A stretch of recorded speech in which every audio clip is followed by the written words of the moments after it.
morning, Acadiana. It's Friday, March 26th, 2021, and you're listening to Local News Live, a production of AOC Community Media in partnership with the Acadiana Advocate.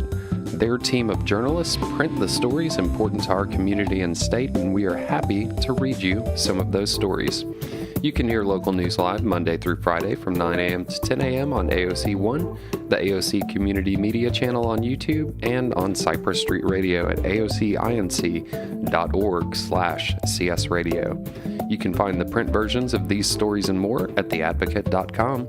We couldn't bring you this community service without the generosity of our volunteer news readers. Today, we're joined by Ross Campbell. Welcome to Local News Live, Ross. Hey, Matt. Thank you. Glad to be here. Thank you. We're so glad to have you. And I know we have a few headlines today, so I'm going to get out of the way and go listen on Cypress Street. All right, Matt. Thanks. Good morning, Acadiana. Today, we're going to start off with the Acadiana news from the Acadiana area. And our first article is entitled, UL Receives Record Donation. LHC Group to invest $20 million in nursing and allied health programs. And the article is written by staff writer Ken Stickney. Facing national and regional demands for more nurses, LHC Group and the University of Louisiana at Lafayette forged a partnership Thursday that will increase scholarship funding for the nursing students, advance construction of a new health sciences building, and increase enrollment and graduation rates for nurses at UL. Announced it will invest $20 million over 10 years to advance a host of shared goals with the university that include allowing the locally based healthcare company, whose 30,000 employees deliver home health, hospice, home, and community-based services, and facility-based care in 35 states and the District of Columbia, to reach more nursing students and potential team members. We are very thankful, said UL President E. Joseph Savoy. This support from LHC Group reflects where we are as a university and ensures that greater possibilities remain ahead for us and the region we are proud to serve. Thursday's announcement on campus included presentations by Savoy, Melinda Oberleitner, Dean of the College of Nursing and Allied Health Professions, Keith Myers, LHC Group Chairman and CEO, and his wife, Ginger Myers, a nurse whose work helps inspire the company's growth and mission. The Myers' remarks were pre-recorded. Oberleitner and Savoy said the new nursing building will be built on or near campus after a study about the building's needs. The Louisiana legislature partially funded the $65 million project with $15 million last year, enough to get planning underway. About $9 million of the LHC donation will go to that project. The nursing program has been housed in the same location on campus since the 1960s. In addition, the money will fund an endowed deanship, will help the university hire more faculty, will support the school's accredited simulation lab program, and will assign the LHC Group representatives in adjunct roles at the nursing college. The Department of Nursing will be renamed the LHC Group Myers College of Nursing, pending approval by the University of Louisiana system supervisors. LHC sees this as a wise investment, Oberleitner said. Keith Myers said his company's investment will include training and education for its employees offered at lower cost, as well as additional scholarships and aid. At least initially, those benefits will be centered upon online programs. Eventually, he said, the partnership with the university will include in-person and virtual courses for 55 degree programs. Advancing employee education is one of the strongest and most strategic differentiators for employee recruitment and retention, he said. Those who take part will receive the extensive education and training needed to thrive in the changing healthcare environment of today and as we move forward. The $20 million gift represented the, quote, single largest investment, end quote, in the university's history, Savoy said. Oberleitner said UL's vaunted nursing program enrolls 2,100 students and includes bachelor's, master's, and doctoral programs. Savoy said nursing students were among the first to respond to local healthcare needs in the first days of the pandemic, volunteering for several roles. He said the simulation lab program serves students from UL and South Louisiana Community College and healthcare professionals. LHC and the nursing program have had a long and fruitful relationship, Oberleitner said, adding that the Myers' son completed his nursing training and doctorate at UL. Typically, she said, tuition for nursing is on par with that of other majors at the university, but fees for sophisticated labs and software programs can be higher. She said the partnership was discussed before the pandemic began over a year ago, and plans hastened since November. Through a, quote, remarkable convergence of events, end quote, the pact was made. She said LHC chose to partner with UL in recognition of the nursing program's national and regional stature, and because of the company and the campus's long-standing deep ties.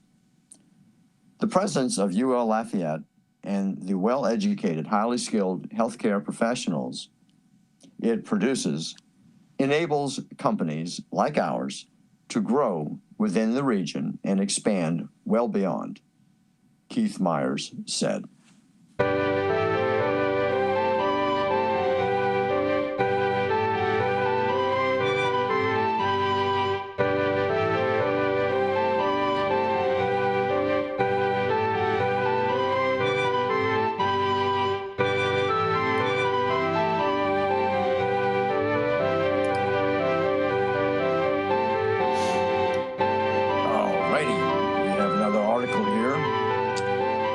Title of the next article is Angel Says Oil Gas Needs to Adjust.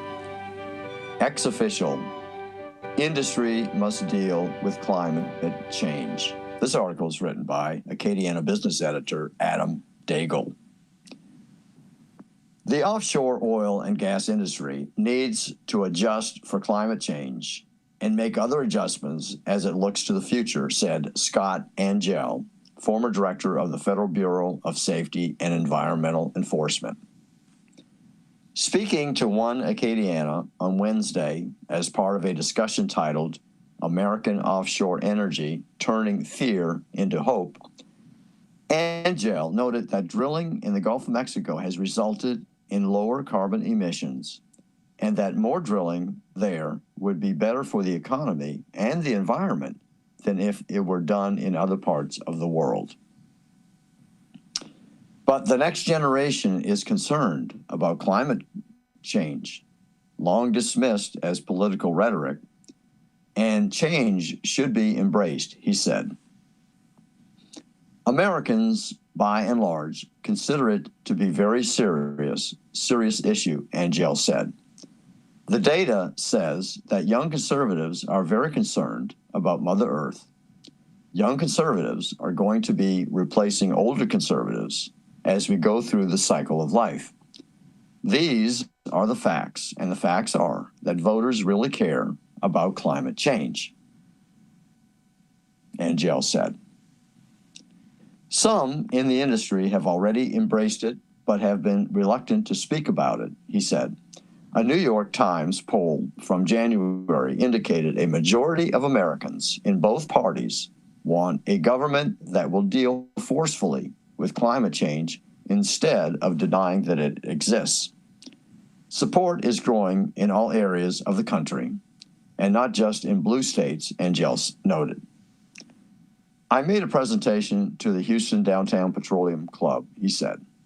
There were people in that audience who are third-generation oil and gas people who came up to me after and said, "Thank you for making it cool to talk about." You know, we can either put our head in the sand and get run over, or we can be proactive. This is the real issue.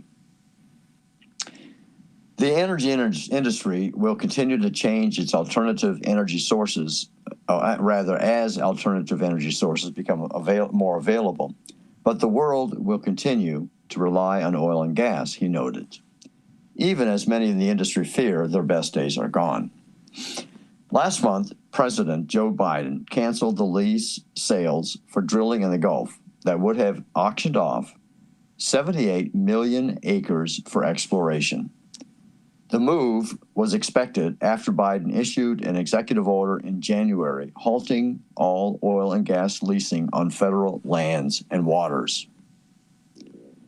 No lease sales, Angel noted, would be more harmful to the environment because it would shift the drilling to other areas of the world and would result in more carbon-intensive actions.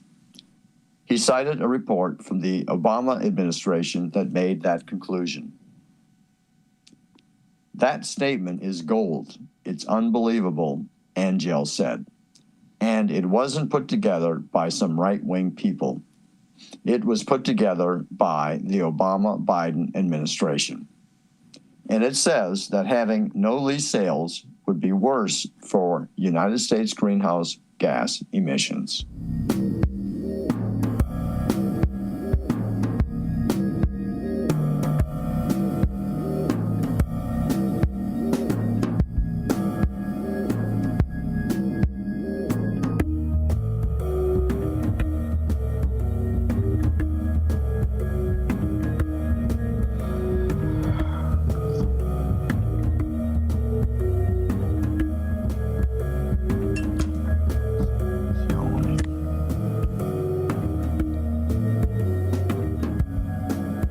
Alrighty, in the next article, next article is entitled "Lafayette Man Indicted in February Killing."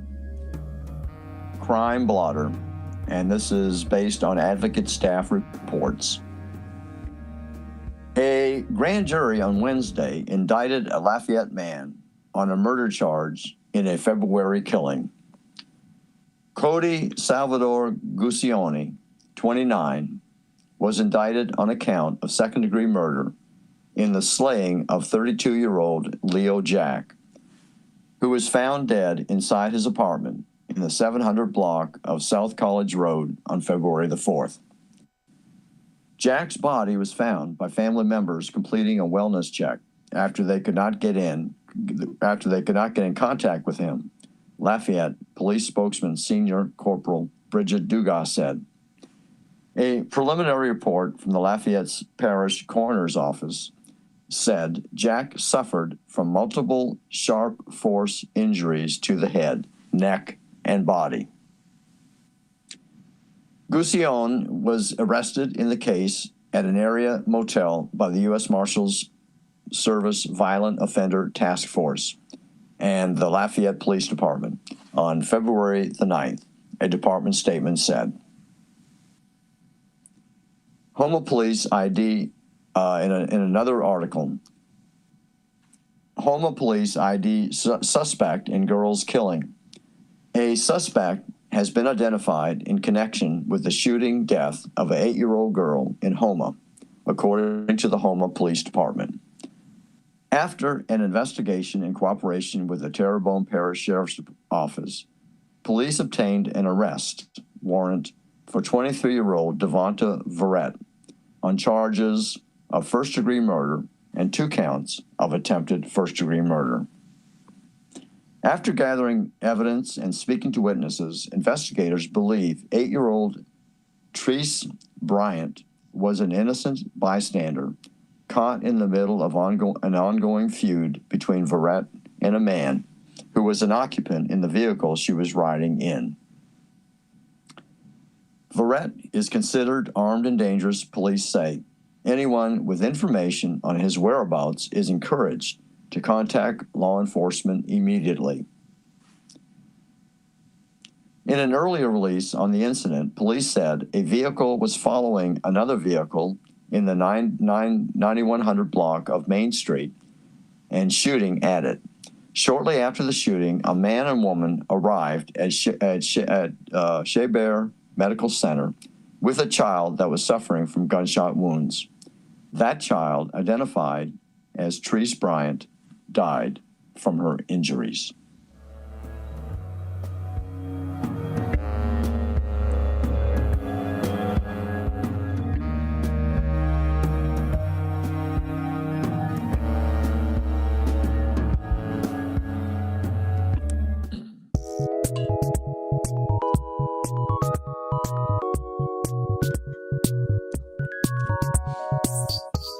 Next up, we have a PSA break.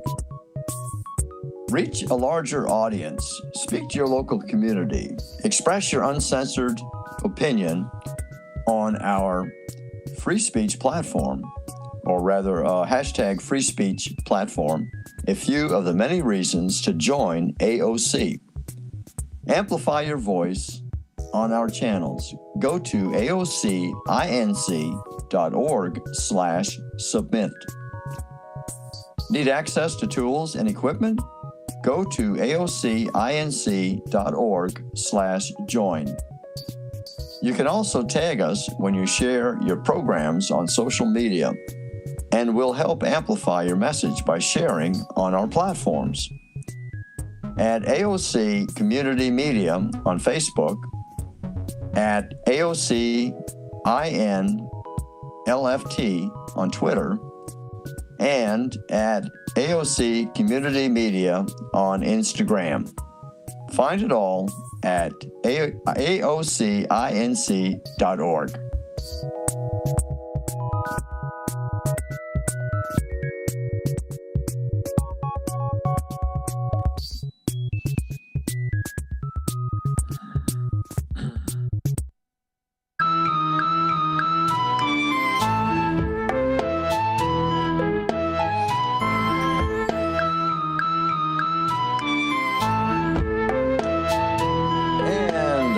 Next article, entitled CLECO Donates $20,000 to SLCC Programs. Scholarship to recruit students for lineman electrical training. This is a staff report. CLECO made a $20,000 donation to South Louisiana Community College on Tuesday to establish an endowed scholarship for the college's power, lineman, and electrical programs. The CLECO Endowed Scholarship will be used to recruit, retain, and train students enrolled in these training programs, according to a statement from SLCC. In 2018, CLECO contributed $50,000 to SLCC to help establish the Power Lineman Program, which recently celebrated the graduation of its 4th class. This addition funding is part of our commitment to not only investment in the communities we serve, but to help sustain workforce training programs for future generations, said Bill Fontenot, President and CEO of CLECO Corporate Holdings.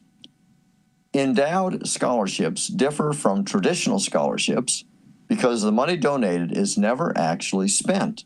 Rather, the money is invested, and the investment income is used to fund the scholarships, which provide more permanent support, Mr. Fontenot said. The generosity of partners like CLECO help us train the workforce and meet workforce needs across Acadiana and Louisiana, said Jermaine Ford, SLCC's Vice President of Economic and Workforce Development. Quote, "Our Power Lineman program puts technicians right to work after graduation and we are grateful for our partners like CLECO who make this possible, end quote. The Louisiana Board of Regents provides a competitive 100% match on private scholarship donations, so the total endowed scholarship will be $40,000, which means SLCC will be able to award scholarships for years to come, thanks to this donation from CLECO, said Lana Fontenot, SLCC's Vice Chancellor of Institutional Advancement. When awarding scholarships, priority will be given to females and minorities due to their low enrollment in energy education programs.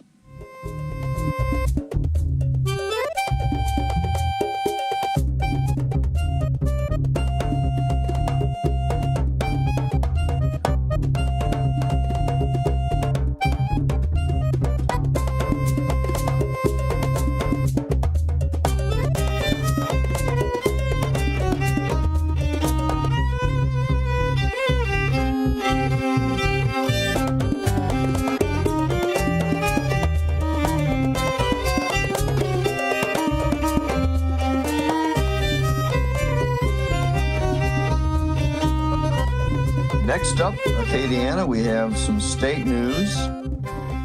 And our next article is LSU Dental School backs off vaccine mandate.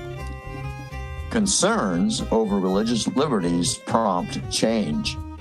This article is was written by Blake Patterson, staff writer. LSU's School of Dentistry backtracked on mandating COVID-19 vaccinations for students, faculty, and staff who interact with patients after some argued the requirement violated federal law and compromised religious liberties.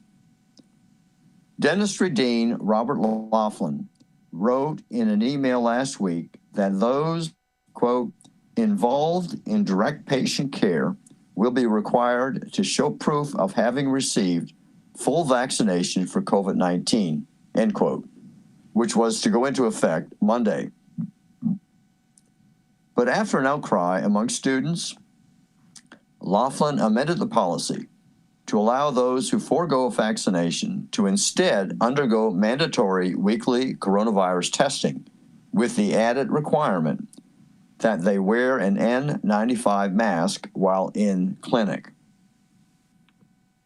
Quote, "It is not my intention to force any individual to receive a vaccine they wish not to receive," end quote.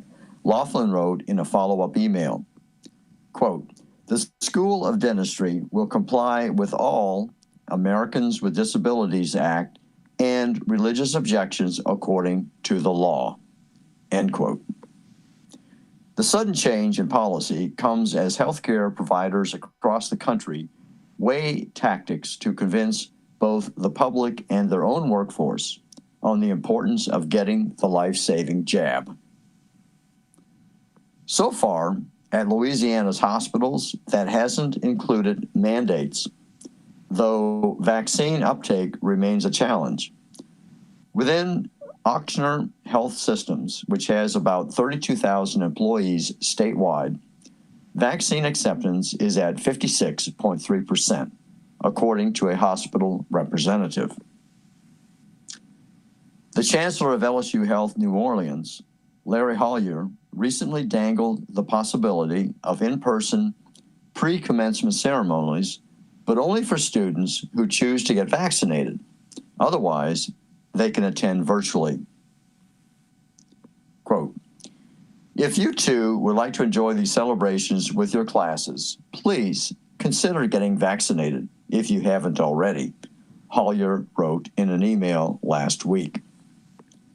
The about face at LSU's School of Dentistry came shortly after the Liberty Council, an evangelical Christian nonprofit based in Florida, sent a letter to Laughlin calling the mandate a, quote, violation of fundamental individual, economic, and religious liberties, end quote. It noted that, quote, some people hold sincere religious beliefs against taking vaccines in general, end quote. Or taking vaccines derived from stem cell lines obtained during abortions. More than a dozen state lawmakers also sent a letter to Laughlin criticizing the mandate, and in response to their concerns, Laughlin sent along the revised policy and said he spoke at length with Attorney General Jeff Landry over the issue. Quote, we thought it was a complete overreach of a state university to mandate a vaccine, State Representative Kathy Edmonston, Republican from Gonzales, said in an interview, adding that some students she spoke with viewed the testing mandate as cumbersome as well. Religious objections to the vaccine entered the spotlight earlier this month after Catholic leaders locally split on the morality of taking the Johnson & Johnson vaccine. The Archdiocese of New Orleans argued that cells used to develop, test, and produce the one-dose shot were derived from abortions performed in the 1970s and the 1980s, and therefore the jab was, quote, morally compromised, end quote. Leaders in Baton Rouge and Lafayette, meanwhile, told their flocks that the vaccine was a valid choice if no other options were available. Legally, businesses and schools can require vaccinations, though there are caveats offering certain protections. The Americans with Disabilities Act says employers can't discriminate against people with disabilities. That might include someone with a medical condition who can't receive the vaccine or someone with an allergy that prohibits it. The Civil Rights Act of 1964 also allows exemptions based on religion. The Liberty Counsel also pointed out that under federal law, people must be given, quote, the option to accept or refuse, end quote, products approved by the U.S. Food and Drug Administration through emergency use authorization, like the 3 available coronavirus vaccines. That point was reiterated in August by Dr. Amanda Cohn, who sits on the U.S. Centers for Disease Control and Prevention Advisory Committee on immunization practices. I just wanted to remind everybody that under an emergency use authorization, vaccines are not allowed to be mandatory. So early in this vaccination phase, individuals will have to be consented and won't be able to be mandated, Cohn said. Susan Hassig, an associate professor of epidemiology at Tulane University, said vaccines authorized for emergency use typically aren't mandated until they receive full approval, given how many questions remain about their long-term effects. You generally would not mandate something that is not fully vetted and approved in the most complete sense by the FDA, Hassig said. We don't know how long it's going to protect us for, or when we might need a booster shot.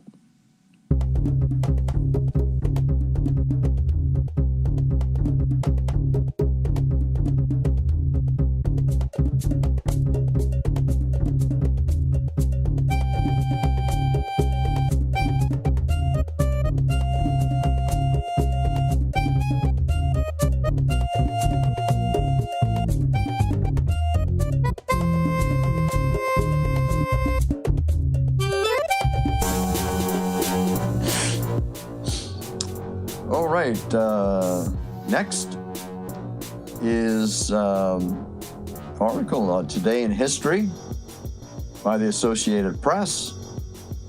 Today is Friday, March the 26th, the 85th day of 2021. There are 280 days left in the year. Today's highlight in history on March the 26th 1982, groundbreaking ceremonies took place in Washington, D.C. for the Vietnam Veterans Memorial. On this date, in 1812, an earthquake devastated Caracas, Venezuela, causing an estimated 26,000 deaths, according to the U.S. Geological Survey. In 1827, composer Ludwig van Beethoven died in Vienna. In 1892, poet Walt Whitman died in Camden, New Jersey. In 1945, during World War II, Iwo Jima was fully secured by U.S. forces following a final desperate attack by Japanese soldiers. In 1962, the U.S. Supreme Court in Baker versus Carr gave federal courts the power to order reapportionment of states' legislative districts. In 1964, the musical play Funny Girl, starring Barbra Streisand as Fanny Brice, opened on Broadway. In 1979, a peace treaty was signed by Israeli Prime Minister Menachem Begin and Egyptian President Anwar Sadat, and witnessed by President Jimmy Carter at the White House. In 1992, a judge in Indianapolis sentenced former heavyweight boxing champ Mike Tyson to 6 years in prison for raping a Miss Black America contestant. Tyson ended up serving 3 years. In 1997, the bodies of 39 members of the Heaven's Gate techno-religious cult who committed suicide were found inside a rented mansion in Rancho Santa Fe, California. In 2010, the U.S. and Russia sealed the first major nuclear weapons treaty in nearly 2 decades, agreeing to slash the former Cold War's rivals' warhead arsenals by nearly 1/3. 10 years ago, former Democratic vice presidential candidate Geraldine Ferraro, the first female major party nominee for the office, died in Boston at 75. 5 years ago, Bernie Sanders scored wins over Hillary Clinton in Washington State, Alaska, and Hawaii Democratic caucuses. Author Jim Harrison of Legends and the Fall died in Patagonia, Arizona at the age of 78. 1 year ago, federal officials said 2 men who had been on a coronavirus-stricken cruise ship stalled for days off the California coast had died. Officials confirmed that fewer than half the ship's 2,400 passengers were tested for the virus. More than 100 people who were on the Grand Princess were found to be infected with the coronavirus. At least 8 died. In today's birthdays, retired Supreme Court Justice Sandra Day O'Connor is 91. Actor Alan Arkin is 87. Palestinian President Mahmoud Abbas is 86. House Speaker Nancy Pelosi is 81. Actor James Caan is 81. Author Erica Jong is 79. Journalist Bob Woodward is 78. Singer Diana Ross is 77. Actor Johnny Crawford is 75. Rock singer Steven Tyler of Aerosmith is 73. Singer and TV personality Vicki Lawrence is 72. Actor Ernest Thomas is 72. Comedian Martin Short is 71. Country singer Ronnie McDowell is 71. Movie composer Alan Silvestri is 71. Rock musician Monty Yoho is 69. Former Transportation Secretary Elaine Chao is 68. Radio talk host Curtis Sliwa is 67. Country singer Dean Dillon is 66. Country singer Charlie McClain is 65. TV personality Lisa Gibbons is 64. Actor Elia English is 62. Actor Jennifer Gray is 61. College and Pro Football Hall of Famer Marcus Allen is 61. Actor Billy Warlock is 60. Actor Eric Allen Kramer is 59. Basketball and College Basketball Hall of Famer John Stockton is 59. Actor Michael Imperioli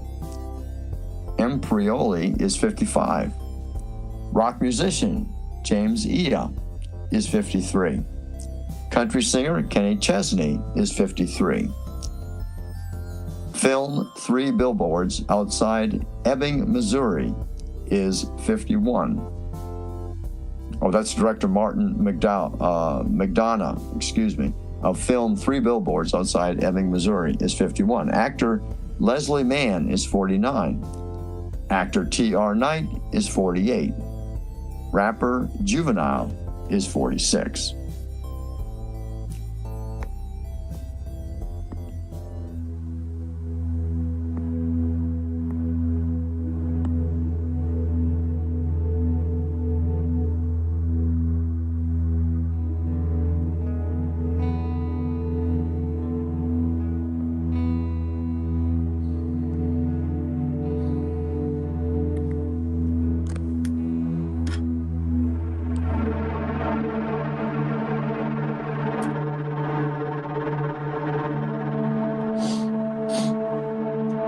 Next up is a reading of our Zodiac. First one up is Aries from March the 21st to April the 19th. Finish what you start before moving on to something more enjoyable. Choose your words wisely when dealing with a friend or relative. Taurus, April 20th through May the 20th. Make a change because you want to, not because you are emotional or angry. Look for a way to make your home more comfortable. A positive attitude will bring the best results. Gemini, from May the 21st to June 20th. Tempers will flare up if you spend too much time with someone who is critical, or if you focus on what's not working instead of what you can accomplish. Cancer, June 21st to July the 22nd. Take note of what others are doing and consider what you can do to improve your life. A chance to do things differently will help you stand out.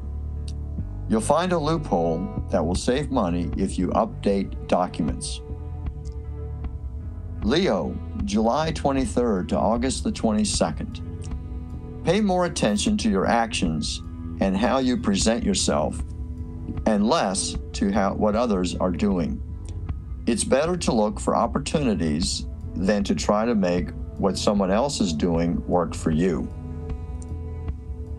Virgo, August 23rd through September 22nd.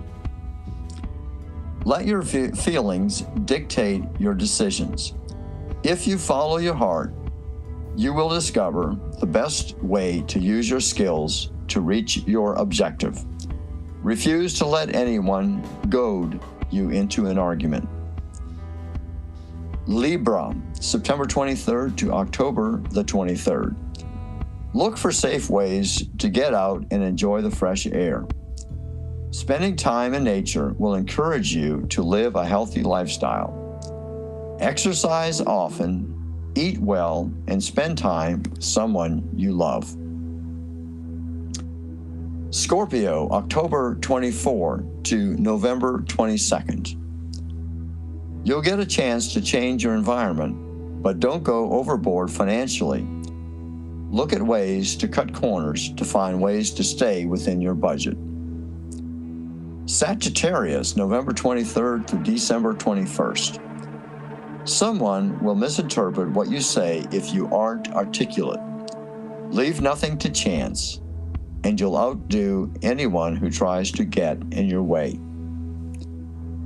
Capricorn, December 22nd to January the 19th. Take a different approach to the way you handle money. A possible change that interests you will cause you to question your relationship with someone. Go directly to the source if you want the truth. Aquarius, January 20th through February the 19th. Clear a workout space and get moving. Fitness and exercise will give you the boost you need to start new projects. Spend time doing things, not contemplating.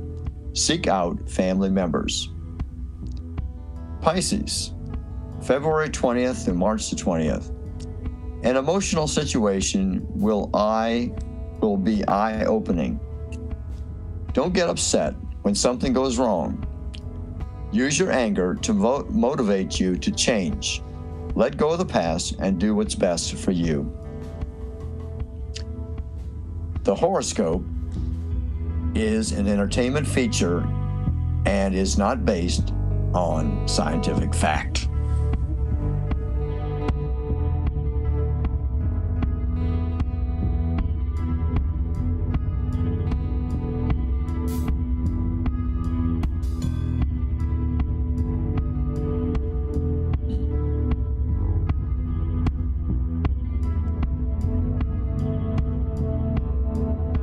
Next up in the news, we have the next article is entitled Graves Mississippi River Bridge Top Priority, Massive Federal Infrastructure Bill in Works. This is by Will Centel, staff writer. U.S. Representative Garrett Graves said money to help build a new bridge across the Mississippi River in Baton Rouge will be his top priority in any massive federal infrastructure bill taking shape in Congress. The Biden administration's preliminary infrastructure plan, a top priority of the president, is already generating controversy because of its cost, $3 trillion or more, and because it may include a wide range of controversial topics, including climate change. Graves, a Baton Rouge Republican, said aid for a new bridge in Baton Rouge is feasible because House Speaker Nancy Pelosi and other Democratic leaders want to resume the controversial practice of earmarks, and that is dollars set aside in legislation for specific local projects. The practice was shelved for years amid complaints that it paved the way for wasteful spending by both Democrats and Republicans. We are trying to see if we can put something together, Graves said. I do think we will get an infrastructure bill done. Graves, a member of the U.S. House Transportation and Infrastructure Committee, also asked Governor John Bel Edwards and legislative leaders to use at least $1 billion for the bridge and other road work from the more than $5 billion state and local governments from the more than $5 billion state and local governments are getting from the recent $1.9 trillion federal stimulus bill. Quote, the extraordinary and likely once-in-a-lifetime availability of flexible federal dollars could be an opportunity for transformational investment in Louisiana. Therefore, I urge you to dedicate no less than $1 billion of these funds to transportation investment infrastructure, which could include major bridge crossings in Baton Rouge and Lake Charles, end quote. He wrote in a letter to Edwards.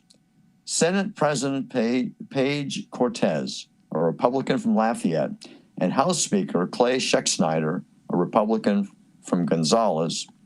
He wrote in a letter to Edwards, Senate President Paige Cortez, and House Speaker Clay Schexnayder. State government is set to get $3.2 billion from the stimulus bill. Cortez said Wednesday that state lawmakers are awaiting guidance from the U.S. Department of the Treasury on exactly how the money can be used. A new bridge in Baton Rouge would cost at least $1 billion, and public-private partnerships have long been cited as a way to make it happen. But the capital area Road and Bridge District, which is studying the issue, is moving at a glacial pace. Officials of the group said in December that the public will get its first look at 15 possible crossings in spring of 2022, with that list then trimmed to 3 by the summer. How to pay for a new bridge has long been the key stumbling block. State Representative Jack McFarland, a Republican from Jonesboro, said for months he would push legislation during the 2021 legislative session that would boost the gas tax by 10 cents per gallon, initially $300 million per year, and 22 cents per gallon, eventually $660 million per year. But McFarland said Wednesday night he is dropping those plans, according to Eric Ponte, president of the Louisiana Coalition to Fix Our Roads, which was behind the effort. Cortez and others said earlier Wednesday one reason they saw little chance of the legislature approving a state gas tax hike this year was because of expectations that Congress will pass a transportation measure that benefits Louisiana. We will watch where it goes and what Louisiana may gain, Cortez of the transportation said of the transportation legislation in the works. Graves said other priorities in any infrastructure bill are aid for a new bridge in Lake Charles and for Interstate 49 in the Lafayette area.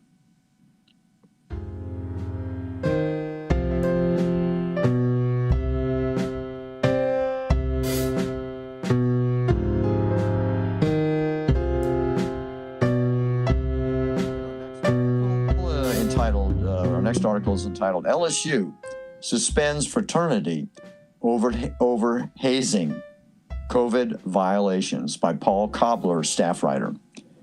The Louisiana chapter of Kappa Sigma has been suspended by the university over allegations that the fraternity served alcohol to minors, disregarded COVID-19 restrictions, and hazed its pledges. The fraternity has been placed on an interim suspension January the 15th for multiple violations of the LSU Code of Student Conduct, according to a letter sent to Kappa Sigma on Wednesday. The violations included its hosting an off-campus party for about 300 people at a member's house last fall and the, quote, alcohol medical transport of a student, end quote, from a chapter party during rush week. Jonathan Sanders, an associate dean for student advocacy and accountability, said in the letter that while drafting a corrective plan for the fraternity, LSU discovered additional violations. 3 violations of COVID-19 protocols during a 3-day event in Houston, 2 allegations of hazing, and an unapproved party in the fall where article was available to underage students. The hazing included allegations of sleep deprivation among pledges. At an unapproved party, it alleged that pledges served as bartenders. The chapter has a hearing scheduled with a student advocacy and accountability officer on April the 8th over the allegations, according to the letter. Mitchell Wilson, executive director of Kappa Sigma's national organization, said in a statement Thursday that Kappa Sigma has received notice of the hearing and declined to comment while the organization reviews the allegations. LSU's Kappa Sigma chapter did not respond to requests for comment as of Thursday evening. In September, LSU police began investigating Kappa Sigma for allegations of hazing among active members of the chapter and 2 pledges, according to a police report. A 2019 investigative story by The Advocate that looked at complaints against LSU fraternities from 2016 to 2019 found that there were 7 complaints against Kappa Sigma during that time. LSU fraternities have been under scrutiny after hazing-related deaths. Max Groover of Roswell, Georgia, had been a student at LSU for just a month in 2017 when he died of alcohol poisoning and aspiration the morning after a hazing ritual at Phi Delta Theta fraternity house. Groover's death resulted in the arrest of 10 current or former LSU students and the banning of Phi Delta Theta from LSU's campus until at least 2033. LSU police also arrested a member of the Phi Kappa Psi fraternity in November on counts of felony and misdemeanor criminal hazing, along with failure to seek assistance after an October fraternity party led to a freshman being hospitalized with severe alcohol poisoning. Phi Kappa Psi has been suspended pending an investigation. More broadly, LSU's Title IX policies have been under fire following the release of a report it commissioned from law firm Husk Blackwell earlier this month that detailed, quote, a failure of leadership, end quote, at the university over the mishandling of allegations of sexual assault and dating violence. Former LSU football coach Les Miles departed from his post heading the University of Kansas's football team. Kansas athletic director Jeff Long stepped down, and former LSU president F. King Alexander resigned from his position of president at Oregon State University following the report's release.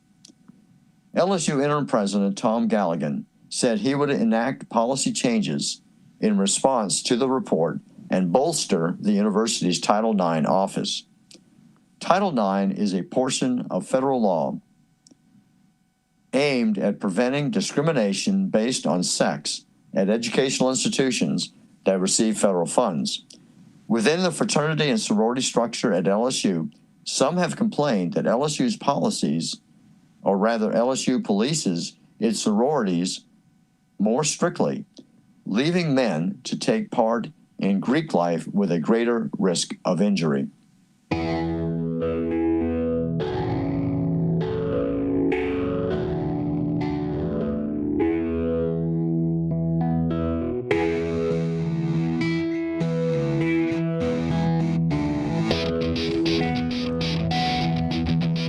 Next up is sports. Cajuns open Sunbelt play seeking consistency. UL faces Coastal Carolina in conference play series. This article by Kevin Foote, staff writer. While everyone else in the Sunbelt Conference began league play last weekend, UL and Coastal Carolina get going with the conference season at 6 p.m. Friday at Russo Park. They play in a great system, UL coach Matt Deggs said of the Chanticleers. They play a lot like we do. It's fast, hard, loose. They can run the ball out of the park. They can run. They're very dynamic. So they present a challenge in multiple ways. You've got to be able to defend a lot of different things. So far this season, Coastal, at a record of 13-6, has 3 hitters in Parker Chavers, batting .346, 2 home runs, 21 RBIs, 7 stolen bases. Also, BT Riopel, batting .343 with 3 homers, 9 RBIs, and 6 stolen bases. And Eric Brown, batting .324, 6 home runs, 18 RBIs, who are off to a great start compared to one for the Cajuns in Ben Fitzgerald, who's batting .343, 5 home runs, and 11 RBIs. Coastal, as a team, is hitting .268 with 141 runs, 33 doubles, 7 triples, 28 homers, and 26 stolen bases. UL counters at batting .241 with 93 homers, 36 doubles, 5 triples, and 18 homers and 35 steals. First and foremost, it starts in the strike zone, Degg said, of Coastal's offense. The way to stay any type of running game or any kind of dynamic offense is you get the hitter, he said. It'll be the team that plays the hardest, is the most consistent, and is willing to do whatever it takes every single weekend to get the job done, that'll be the team that wins this league, Diggs said.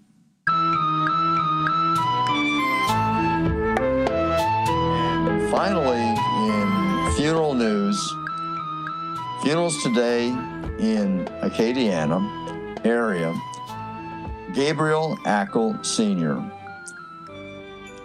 La Chapelle de Martin and Castile in Lafayette at 2 p.m. For Stephanie Baudry, Beaupre Memorial Park Chapel at 7605 East Old Spanish Trail in Jeanerette at noon. Funeral for Alan LeBlanc at the Cathedral of St. John the Evangelist at 10 a.m. A funeral for Christina Mallory at St. Edmund Roman Catholic Church in Lafayette at 2 p.m. today. And today for a funeral for Rita Schenk at St. Mary Mother of the Church at 3 p.m. And finally for Mary Saunier, St. John the Evangelist Catholic Church at 10:30 a.m.